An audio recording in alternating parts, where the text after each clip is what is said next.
Pemirsa, Pengadilan Militer 3/15 Kupang hadirkan 17 terdakwa dalam sidang lanjutan hari kedua kasus kematian Prada Luki Namo yang dianiaya oleh belasan anggota TNI secara bergantian dalam ruangan staf Intel hingga kesaksian mengolesi cabai pada kemaluan dan lubang anus korban.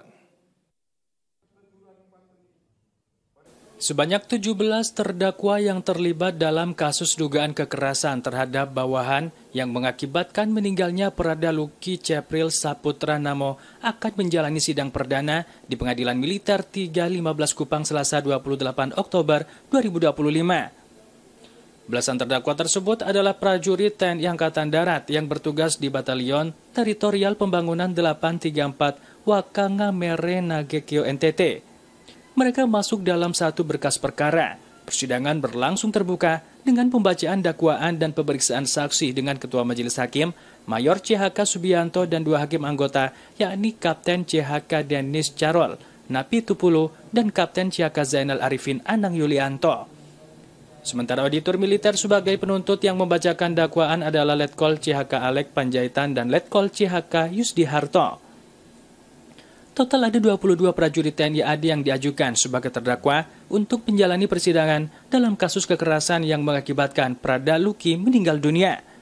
Sebelumnya penyidik Denpom 91 Kupang telah menetapkan 22 tersangka prajurit TNI Angkatan Darat yang bertugas di Batalion Teritorial Pembangunan 834 Wakangamere sebagai tersangka dalam kasus meninggalnya Prada Luki. Dari 22 tersangka, 3 diantaranya adalah perwira pertama berpangkat Letnan 1 atau Letu, 1 orang Letnan 2 atau Letda, 2 orang.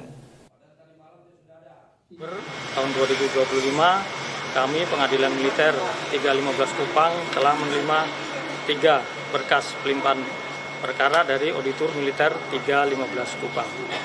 Pada hari itu juga, Kadinmil telah mempelajari dan meliti ketiga berkas perkara tersebut dan menyatakan bahwa ketiga berkas perkara tersebut telah memenuhi syarat formil dan material dan merupakan wilayah kewenangan dari Dinmil 3/15 Kupang. Selanjutnya, perkara tersebut telah diregister di Pengadilan Militer 3/15 Kupang. Sementara itu, Ibunda Prada Luki berharap para terdakwa dalam persidangan dapat berkata jujur dan berjalan lancar. Sidang lanjutan Prada Luki diharapkan menemukan titik terang dan 17 terdakwa dapat memberikan keterangan dengan jujur dan bertanggung jawab atas kematian Prada Luki Namo.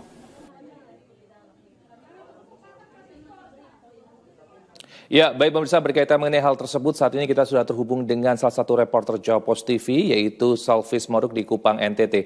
Halo, selamat petang, rekan Salvis. Selamat sore, rekan Pucok di studio. Baik, rekan Salvis, bisa Anda jelaskan kepada kami terkait mengenai jalannya sidang lanjutan hari kedua di Pengadilan Militer 3/15 di Kupang lebih tepatnya, dan apa saja poin penting yang ada di pengadilan tersebut?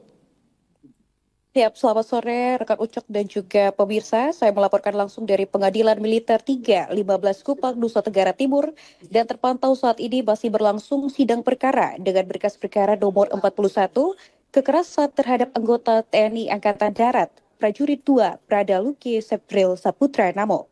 Sebanyak 17 terdakwa yang terlibat dalam kasus dugaan kekerasan terhadap bawahan yang mengakibatkan meninggalnya Prada Luki Saputra Namo, sementara menjalani sidang perdana di Pengadilan Militer 3/15 Kupang, Nusa Tenggara Timur, Selasa 28 Oktober 2025. Belasan terdakwa tersebut adalah prajurit TNI Angkatan Darat yang bertugas di Batalion Teritorial Pembangunan 834 Wakagamere Nagakeo, Nusa Tenggara Timur. Sidang dengan agenda pembacaan dakwaan dan pemeriksaan saksi dengan Ketua Majelis Hakim Mayor CHK Subianto dan dua hakim anggota yakni Kapten CHK Denis Carol Napi Tupulu dan Kapten CHK Zainal Arifin Anang Yulianto. Sementara auditor militer sebagai penuntut yang membacakan dakwaan adalah Letkol CHK Alex Panjaitan dan Letkol CHK Yudis Harto. Dalam sidang tersebut, auditor militer mendakwa Letu Ahmad Faizal juga ikut memukul korban Prada Luki. Selain itu, terdakwa juga didakwa melakukan pembiaran saat Prada Luki dianiaya oleh belasan anggota TNI lainnya. Baik, rekan Salvi, bisa Anda jelaskan kepada kami, dapat Anda jelaskan lebih detail, lebih tepatnya siapa saja 17 terdakwa yang hadir di persidangan dan juga bagaimanakah peran mereka dalam kasus kematian Prada Luki Namo ini? Siap rekan Pucok, Poin penting yang terungkap adalah beberapa fakta mencuat bahwa tewasnya Praluki karena disiksa oleh 22 terdakwa, yang mana 17 terdakwa merupakan rekan senior dari almarhum Pradaluki. 17 terdakwa juga mempunyai peran masing-masing dalam memukul, mencambuk, dan menindas korban.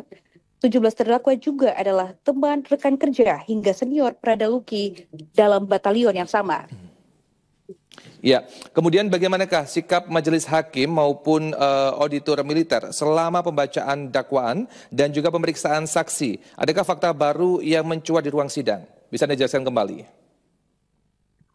Baik rekan Pucok, auditor dan hakim pemirsa terus mengupas kejanggalan-kejanggalan yang terungkap dalam persidangan hari kedua ini, terkhususnya terkait kasus cabai merah yang dihaluskan kemudian dioleskan pada anus dan diolesi juga pada kemaluan korban. Seperti itu, Pucok di studio. Baik, terakhir rekan Selvi bisa Anda jelaskan bagaimanakah tanggapan atau harapan dari pihak keluarga, khususnya Ibunda Pradaluki setelah melihat proses persidangan pada hari ini? Sementara itu pemirsa dan juga Ucok di studio, sidang berlangsung hingga saat ini. Keluarga korban Pradaluki Namo bersama orang tua juga ikut memantau dan mengikuti persidangan dengan penuh emosional, bahkan tangis pecah juga hadir di tengah proses persidangan. Pihak keluarga juga berharap persidangan ini menjadi pintu ungkapan kebenaran agar korban mendapatkan keadilan dan pelaku bisa dihukum sesuai perundang-undangan militer yang berlaku. Demikian Pucok di studio. Iya, baik, terima kasih rekan Selvi Moruk atas laporannya dan selamat bertugas kembali. Terima kasih.